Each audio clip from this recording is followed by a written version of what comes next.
Joining me now, Alfredo Ortiz, CEO of Job Creators Network, and Abraham Enriquez, founder and president of Bienvenido. Both were at Trump's Roundtable event today. Alfredo, let's start with you. I know Job Creators Network, Bernie Marcus, one of the greatest Americans alive, have devoted so much time and money to getting the message out to Latino voters across the country. Why is Trump's message resonating more today than it did even 4 years ago? Well, Laura, you were absolutely right. President Trump was absolutely right. Bernie was absolutely right and had the vision to actually understand that Latinos were actually, and Hispanics were, a reachable community if you hit the right message. And President Trump has hit that right message. From an open border perspective, immigrants, Hispanic immigrants do not want an open border because the criminality that comes through that porous border lands in their communities. And so the crime issues that our small business owners, there are 5 million small business owners that are Hispanic out of 33 million. So that's a big chunk of small business owners. The criminality that's coming to their doorsteps and to their businesses is real. And it's also landing in the schools, it's landing in their streets, and that's what Hispanics want to stop. And so they want that border to be closed, the porous border to be closed, to address that. And by the way, Laura, they also care about things that you care about, right? We care about the same things. We care about education, we care about faith, family, entrepreneurship, right? Inflation has been horrendous for our small business owners. It's Horrible. Never been worse, actually. And quite frankly, it's never was better than under President Trump. Hispanics did about $6,500 in real wages better under Donald Trump than they are today. And small businesses are closing down. $6,500. Wow. And real, that's real numbers. That's real wages. Let's move on to Abraham, because Abraham, you're saying that Hispanic voters, now second and third generation Americans, and that they're not buying into the old claptrap from the left, the pandering tactics from the left. Why is that?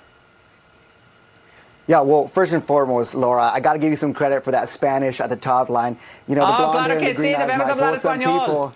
All right, claro. The blonde hair and the green eyes might fool some people, but I think we need to start calling you Laura Ingram. Oh, so, claro. First and foremost, Laura, it's great to be with you, but I think your audience needs to understand a few things. One, the average age of Hispanics in America are 29 years old. We're the youngest racial demographic in the country. And yes, 2/3 of Hispanics on the voter rolls are second and third generation Americans. What does this mean? This means we're assimilating to American culture better.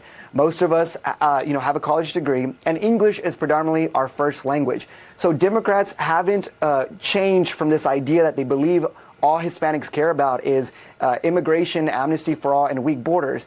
You know what young Hispanics are talking about today, Laura? How can I start a family? How can I buy a home? And how can I start a business? The policies that Kamala Harris has put on us makes all of those things close to impossible. So it's no surprise that when the New York Times shows that young Hispanics under the age of 30 actually acknowledge that they were better off under the Trump policies, which is why he's on record to receive some of the highest approval ratings and votes for a Republican presidential candidate amongst Hispanic voters. I think it's going to be huge. And Alfredo, when we really look back on this election, and we look back at everything that was said about Donald Trump, he's a xenophobe, he's anti-immigrant, he's anti-Latino. Kamala Harris is saying that now. She's giving an interview to Telemundo. We'll read the transcript, but I mean, it's the same old thing. Will any of that land? Will that land, especially with Hispanic women, because there is a gender gap?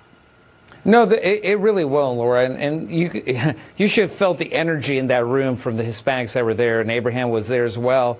And you could feel that energy. And I have to tell you, one of the most impressive moments and emotional moments is actually when we all laid hands on President Trump and praying over him. I mean, the faith is such an important part of the Hispanic culture. And the Democrats have completely gotten this wrong, talking about abortion. I mean, they are targeting abortion ads to Hispanic men. I mean, they're so far off on this and so far off. It's just ridiculous. Right. We got to roll. Alfredo, Abraham, we're going to have you both back before election night. So thank you very much for joining us tonight, both of you. All right, Kamala Flail.